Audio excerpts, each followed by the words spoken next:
On today's podcast, we have got our first guest speaker coach from the Middle East, Adam AlRafaei from Bahrain. He has very clear ambitions of being a first team head coach one day.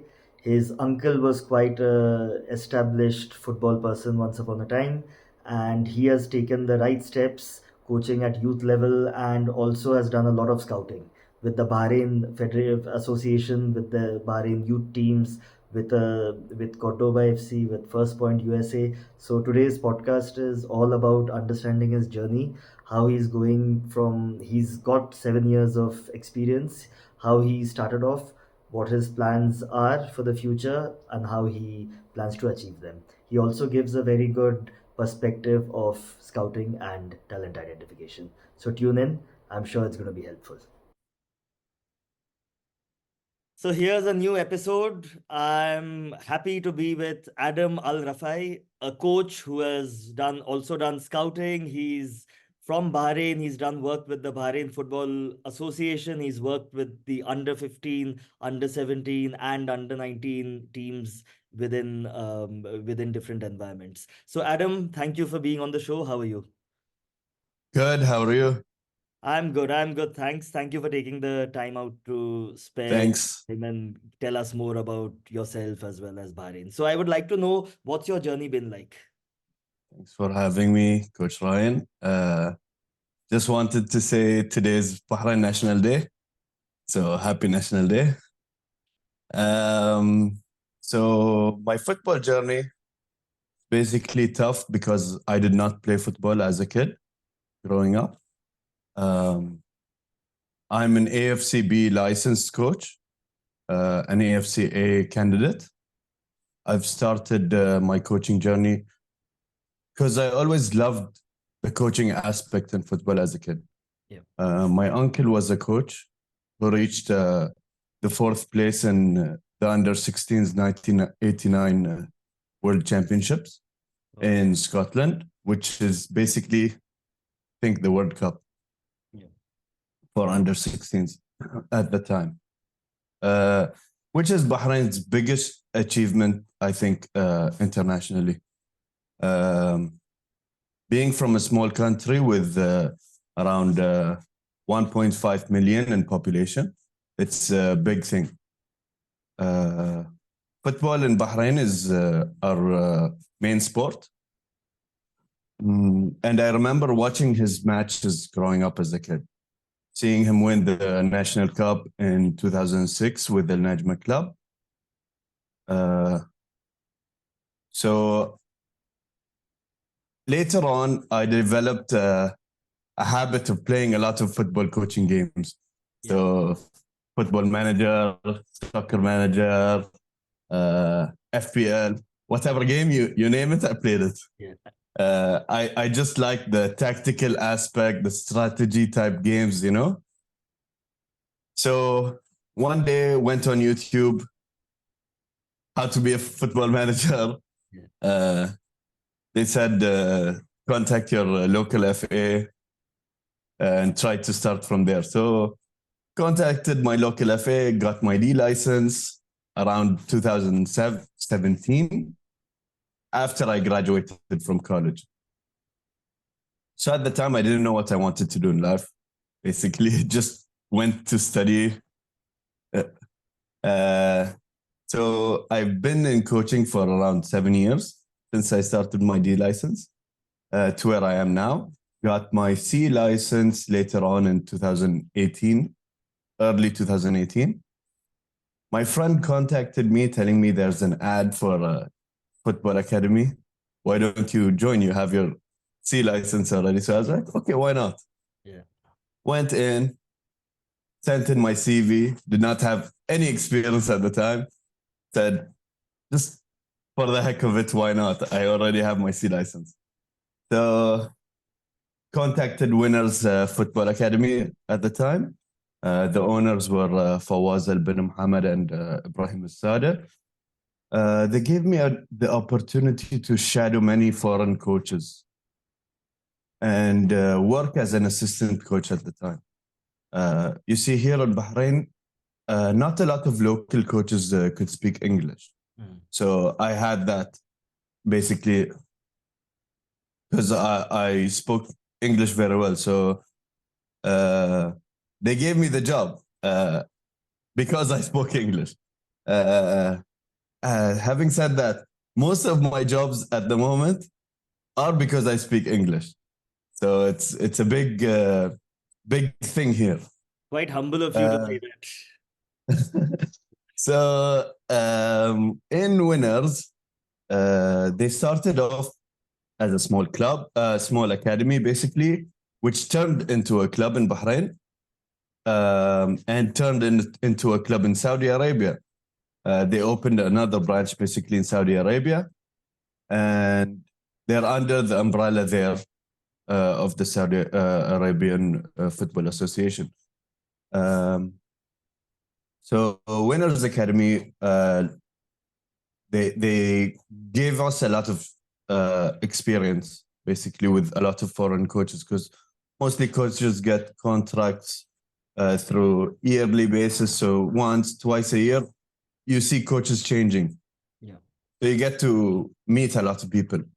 Mhm. Uh, After that, after 4 or 5 years in the academy, which turned to a club, the first private club in Bahrain, um, I decided to shift and go to different clubs just for the sake of it, to to get to know what's out there. If I am basically able to adapt to the environment change, you know. Went into Al Ahli Club, which is the second oldest club in Bahrain, one of the most basically decorated clubs in the country. Mhm. Um, Took on the under 17s at the time, uh, gotten very good results, around third place in our group. Um, then later on, went to Ittifaq Club. I didn't stay there for long, around 2 months. Then now coaching in Al Hala Club, under 17s as well. Uh, they're basically the winners of the cup last season in the first team.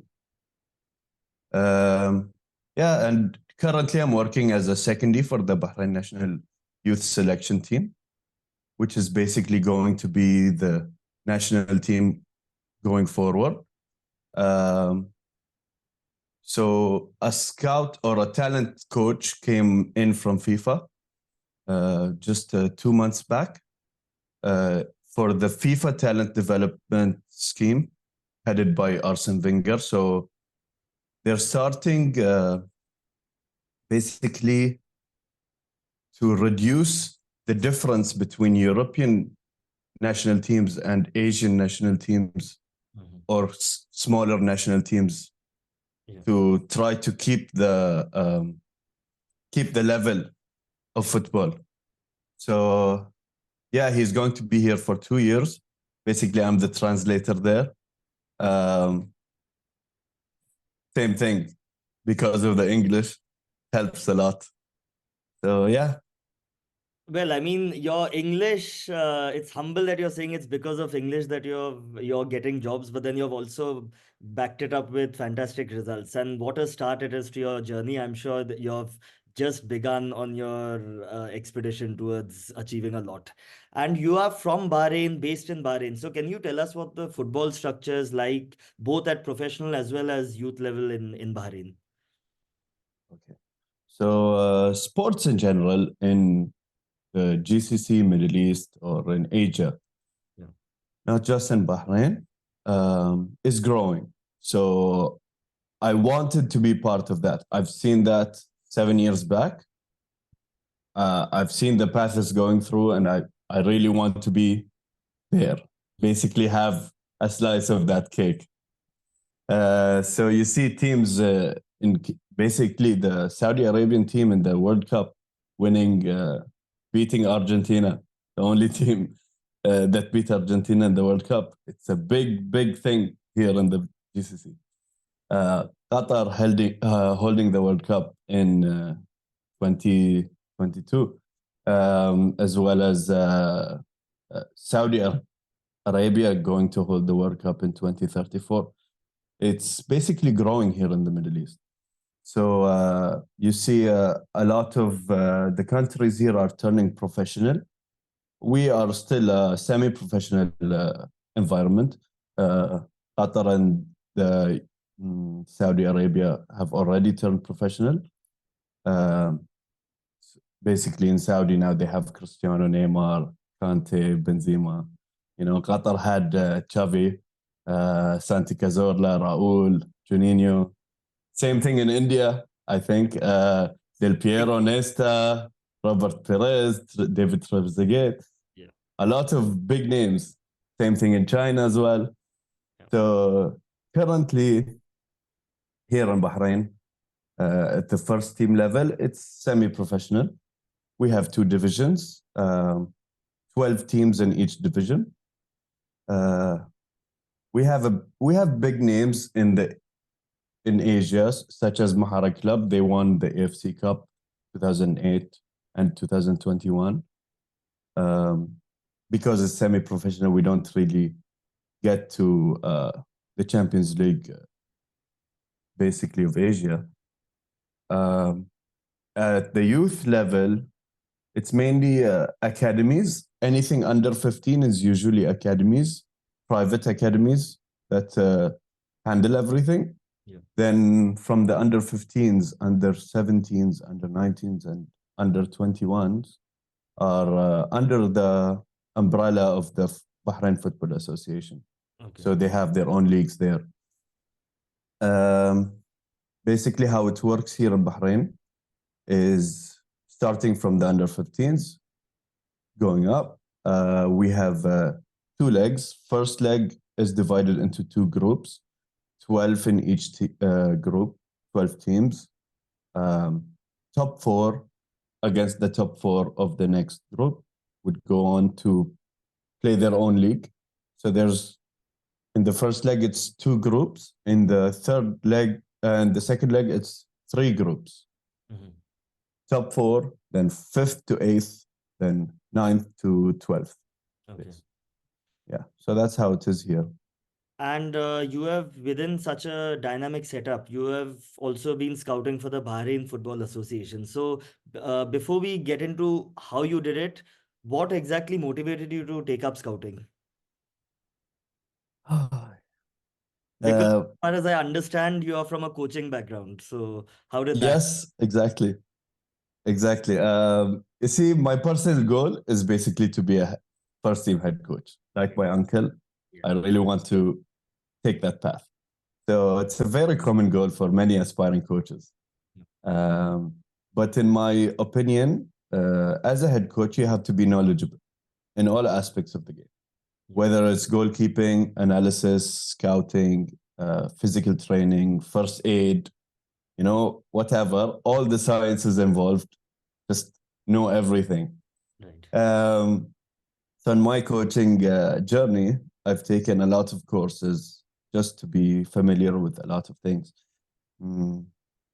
So relating to scouting, I've done a few courses from the FA, from the English FA, basically from the PFSA, yeah. Yep. And just for when the opportunity arises, you know, and get to be part of that. So yeah, there's a quote that says, "There's no such thing as luck. Luck is when preparation meets opportunity." Yeah. So after that, I've gotten many opportunities to work as a scout. So I've done a lot of football trials for the clubs I've coached in. The First Point USA came here to Bahrain to get a lot of college students involved in to be part of basically the program they have. Cordoba FC came here. And now basically the Bahrain youth squad. So it just happened in your quest to develop as a good first team head coach. You, for your knowledge of player recruitment, you just got into it, and it's quite an achievement that you're doing it for the Bahrain national youth team. So that's really Yeah, good. Yeah. Exactly. And how's your job different in each role of scouting? Like, for example, when you scouted for the Bahrain youth squad, how's that different to scouting for First Point USA to scouting for Cordoba FC? Okay. So for the Bahrain youth squad, we are scouting basically the age groups from 2008 to 2012. Yeah, So in each year, basically 2008, we need to have around 200 players. yeah, We contacted all the clubs here in Bahrain, all the academies here in Bahrain, and are going to be going to schools. mhm, Um, we get the players into trials, see whichever player basically has the potential, yeah, uh, and have a long list of these players. yeah, Later on, shortlist these players, basically see them twice, three times, four times yeah, before we shortlist them. yeah. Okay. So it's a very long process, probably going to be around a year long. Mhm, Um, but we're starting. So we have started already the long list process. Uh, and basically, we want to get to around 22 players for each age group. So in each, basically, as a left back, we want two left backs. As mhm, center backs, we would like four center backs. Or every basically area in the field, we would like two players. yeah, Um, but in basically the coaching trials I make in clubs, it's different because we have players coming in clubs every year. mhm, So usually in the summertime, we'd get around 40, 50-ish players coming in wanting to be part of the club. Uh, and it's a very hard process because most of the clubs have their base players. So you tend to take maybe one or two different players each year. Possibly, if there are more, you could basically add them to the group. But uh, each club has 30 players maximum each year. mhm, So just to have a good rotation of players and have them all play the season. So it's very hard to pick at the time. So you get them, then basically give them 1 day trials. If you like them, get them in training 2 weeks, around 2 weeks. You could see if they could perform or not. If they could perform, you could add them to the group. If not, and they could go to other clubs. sounds quite gradual And and systematic. So looks sounds good. Yes. And mm, what about the other two? and for First Point USA and Cordoba FC, basically, um, they've been part of Winners Football Academy where I worked. So, as I said before, I'm the only one that speaks English. So it's very easy for me to be the face of everything and the translator. So uh, First Point USA was they came here to Bahrain. Uh, they partnered with the Winners to get football scholarships for a lot of Bahrainis here. Hmm, They came here in two instances. The first time they came, they got a lot of high school students, giving them the opportunity to gain a scholarship in the US. right. Uh, in both instances, there was only, I think, one player that got it. It was very hard because it's not just football that's involved. Yeah, yeah, They should also be good at studies. right. So uh, you got a lot of youth players coming in, see them. It's a 1 day trial. They play a lot of matches. A lot of other scouts would look at them, Mhm, and we would all rate them basically. So that's how it went for First Point USA. And for Cordoba, they came here as visitors because Bahrain basically owned a lot of football clubs. uh, in Europe. For example, one of them was Cordoba. We have as well Wigan, uh, Paris FC, and many more. So they came in checking out the players. If they liked anyone, they would pick them to go there for trials. So we got a few basically over there, around three. Yeah, and that's how it went. So quite competitive and quite different in each instance. And now to Yeah. understand the your opinion now. So I believe that scouting is an underappreciated profession because a lot more importance is given to the opinion of analysts and agents. That's how the trends are changing. So what are your thoughts on Mm. this? Scouting is underappreciated. That is a fact. It's in the end of the day, it's an essential aspect in football. Scouting is the process of identifying and evaluating talented players by their skills, physical attributes, tactical understanding, and overall potential. Yeah. So, scouting is crucial for long-term planning and building successful teams in the future. Mhm. Uh, so, investing in these young talents uh, would give the club a lower cost of securing these players instead Absolutely. of buying them when they're more uh, like in comparison Yeah. to players who are like professional Yes. already. So yeah, it's a big difference.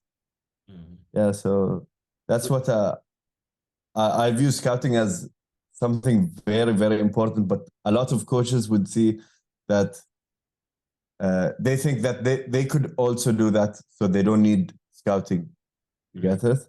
Yeah. And why do you think it is analysts and agents whose opinions are taken more than someone who's actually meant to identify players? Well, I'm not quite sure about that. It's just that the thing is, I feel like coaches feel like they could also identify the players. Right. That is why they are a coach. So I feel like uh, the job is not as important to them. Yeah. Yeah. So So it's, I mean, that's every coach, I guess. All of us think we can, but scouting is so much different. And according to yeah. you, what makes an effective football scout? How can you be good at the job? Yeah. So first of all, as a scout, you should have extensive football knowledge. Um, you should know the specific requirements in different positions. So, for example, I want a center back who's tall, fast, um, could head the ball, physically built. Yeah. Uh, you want uh, players who are tactically well. There are different styles of players, so each club has a different style. They would always pick the player that fits this style. Right. For example, um, you get to identify the player's strengths and weaknesses. Mhm. So technically, tactically, physically, and mentally. Um, you get a good football scout needs to network well, have good connections, able to use different scouting tactics, video analysis, attend live matches, analyzing tactical data and statistical data, Yeah. um, adaptable to change, uh, and being up to date with whatever is new, Yeah. uh, being passionate about the game. Yeah. It's very important as it helps you go the extra mile. Mhm. Uh, and Scott should be ethical and not engage in like a lot of favoritism or, you Right. know? Yeah. These are such So, simple but effective guidelines for any scout who's or anyone, any individual who's planning to get into scouting and talent yeah. identification. So, can you take us through your own style of scouting? How many times do you watch a player before recommending him or her to a club? Sometimes players, you could see from the way they run or how they are built. You Yeah. know, you could identify a good player sometimes. So sometimes very easy to know like, oh, he's a very good player. Mm. Sometimes you just see him and you're like, oh, I don't want to, I don't want to go through with this. It depends. It depends on the situation a lot. So scouting for clubs, as I said, it's a 1 day thing. Yeah. Uh, you check them on the first day. If they are able to perform, take them on to training for 2 weeks. Um, See how they are. Hmm. As I said, for the national team, we see them a lot. So many eyes, many times. Right. This is how it goes. Uh, so a lot of us scouts go there, see all these players, then we talk, basically have a meeting after that, see what's the best position for this player, what's the best formation to go along with basically the national team. How do we fit this player in this position? Um, so we get a lot of scouts, talk about it. We had this fun game once.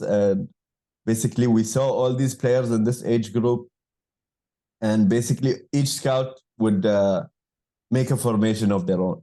Okay. So you would notice that there's a lot of patterns there because good players are very easy to identify. Hmm. Hmm. Yeah. So you get a lot of basically most of us had the same players. Right. Yeah, it's quite easy to get them if you see them 3, 4, 5 times. Right. And just to go Yeah. into a bit more detail, so of course with the federation and with the teams I've worked with, you are from what I understand, you just get a basic, you make a basic judgment on whether they can play football, and thereafter you put them in an environment where you look at them into more detail. So in this period when you just Yes. make that first look, that first judgment, is in what environment is it? Is it in a 11v11 game? Is it in a small sided game? Is it in a training session? What is it exactly? Just that first part before calling them into the environment, team environment. Because we play in an 11v11 field. We would like to see them the same way. We Okay. don't want to see them in a 7v7 because a lot of players are very good in 7v7, but aren't as good when they play 11v11 because most of them are still in development stage. A lot of academies play in 7v7, 9v9s, Yeah. 5v5s. There Right. are a lot of differences. Right. So they're tactically, they're not aware of their surroundings when they play from 7v7 shifting to 11v11. It's very hard for them to cope with that. Yeah. Yeah. So we get to see who is able to do that and who's not. Uh, Other than that, the physical aspect of it is different because they get to run more. When Mm. it comes to 11v11, the pitch is bigger, wider. Um, in 7v7, it's quick. The game is very quick. Yeah. Yeah. So we don't get to see them a lot on the ball. Mostly, for example, if they play very negatively, like moving the ball around from defenders, we don't really get to see a lot of the players. So we get them to come 2, 3, 4 times. Right. Um, and we would like to see the talent they have. So could they basically penetrate the ball, passing from here and breaking the lines of the defenders? Or are they just negative and just pass back always? Right. There are a lot of characteristics that differ from player to player. And within this 11v11 game, how many minutes are these matches usually? Around 20, 25, Okay. 30, depending on how many players we have. Right. Right. So we get to around 2.5 hours, Yes. basically, and with the registration process, with whatever. Well, I mean, this is fine because I think in 20-25 minutes, you can get a basic idea of the intent of the player and how they are on the ball, as well as basic tactical understanding. So, yes, that's quite Yes. useful. Now, there's another aspect which I'd like to know how do you judge it, which is the player's mental strength, because that also Mm. is a big thing in football, and a lot of players either do or do not become professional players just because of the mental strength. So, it speaks volumes about how an individual leads himself on the pitch. So, how do you judge a player's mental strength? How do you identify it? Uh, Character is everything in the game. That's the difference, basically, as you said, Yeah, of how professional people reach to a professional level and some do not. The energy they bring out, yeah, how they uh, show themselves on the pitch. Do they talk? Do they communicate to others? Are they good leaders in the pitch? There are a lot of good players who are basically very silent. mm, You just they pass the ball, nothing, no communication whatsoever, right. no awareness of their surrounding. Uh, we get to see a lot of players who motivate their team, Yeah, even if we don't really care about the result yeah, in trials, yeah, uh, because a lot of teams would differ, and you wouldn't pick all of them in that team. mhm, So you'd see them individually. right. So it does not matter to us the score, but how this player presents himself. It's very easy to identify some players because they have weird hairstyles like Paul Pogba, Right, or fancy shoes, flashy pink shoes. It's very easy to identify these players. Uh, but some players aren't very easy to identify. right. Some are, especially in the youth level, Mm, we have differences in height. A lot of them hit puberty early on, so they're early developers, yeah, and some are late developers. So we give them a bigger chance, those late developers, because you don't know what might happen to him later on. He might be very skillful, but because this person is a early developer, he's physically built, tall, 6 foot, yeah, and this kid is like 4'10". yes. It's a very big difference. So you try to evaluate them differently. Right, right. Yeah. Yes, for sure. There's so much. The power of observation is so much. It's tenfolds in scouting. And if you had to advise anyone who wishes to get into the profession of scouting, what would you advise them? Basically, you need to take the first step always in any job, not just in scouting, football, anything not football related. Yeah, Basically, you would study, I don't know, electrical engineering in college. yeah, That is you taking that first step. yeah, In anything you want to do, you should always have a passion. Always take that first step. yeah. Take the first step, know what you want, try it out. If you like it, if you don't, you Right. could always change. Uh, Change is the only constant in life. It is. Yes. So, like for me, I went to different paths just to reach this one. Yeah. Uh, Try it out. You could go on YouTube, go uh, any connections you have. It's very football or anything as well in life is all about connections. Right. You could get headhunted by anyone because of your connection. Right. So if you really like the thing, you would know how to get it. Right. So yeah.